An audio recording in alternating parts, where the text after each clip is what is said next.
ప్రవక్తయైన సమూయేలు రచించిన మొదటి గ్రంథము, మొదటి అధ్యాయము. అంతట ఏలీ, నీవు క్షేమముగా వెళ్ళుము. ఇజ్రాయేలు దేవునితో నీవు చేసుకునిన మనవిని ఆయన దయచేయునుగాక అని ఆమెతో చెప్పగా, ఆమె అతనితో, నీ సేవకురాలైన నేను నీ దృష్టికి కృపనొందుదునుగాక అనెను. తరువాత ఆ స్త్రీ తన దారిన వెళ్ళిపోయి భోజనము చేయుచు నాట నుండి దుఃఖముఖిగా ఉండట మానెను. తరువాత వారు ఉదయమందు వీగిరమే లేచి యెహోవాకు మ్రొక్కి తిరిగి రామాలోని తమ ఇంటికి వచ్చిరి. అంతట ఎల్కానా తన భార్యయగు హన్నాను కూడెను. యెహోవా ఆమెను జ్ఞాపకము చేసుకొనెను. కనుక హన్నా గర్భము ధరించి దినములు నిండినప్పుడు ఒక కుమారుని కని, నేను యెహోవాకు మ్రొక్కుకొని వీనిని అడిగితిననుకొని వానికి సమూయేలను పేరు పెట్టెను.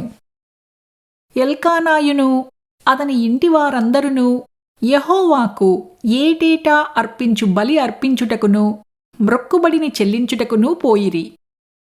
అయితే హన్నా, బిడ్డ పాలు విడుచు వరకు నేను రాను, వాడు యెహోవా సన్నిధిని అగుపడి తిరిగి రాక అక్కడనే ఉండునట్లుగా నేను వాని తీసుకుని వత్తునని తన పెనిమిటితో చెప్పి వెళ్ళకయుండెను.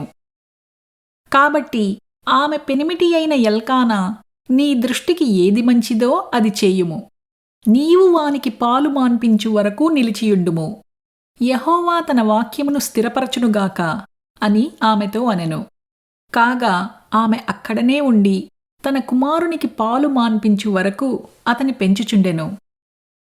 పాలు మాన్పించిన తరువాత అతడు ఇంకా చిన్నవాడై ఉండగా ఆమె ఆ బాలుని ఎత్తుకొని 3 కోడెలను, తూమెడు పిండిని, ద్రాక్షారసపు తిత్తిని తీసుకుని షిలోహులోని మందిరమునకు వచ్చెను.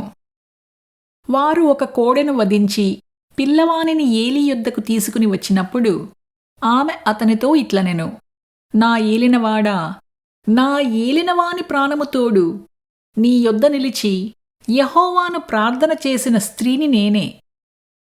ఈ బిడ్డను దయచేయుమని యెహోవాతో నేను చేసిన మనవిని ఆయన నాకనుగ్రహించెను. కాబట్టి నేను ఆ బిడ్డను యెహోవాకు ప్రతిష్ఠించుచున్నాను. తాను బ్రతుకు దినములన్నిటను వాడు యెహోవాకు ప్రతిష్ఠితుడని చెప్పెను. అప్పుడు వాడు యెహోవాకు అక్కడనే మ్రొక్కెను.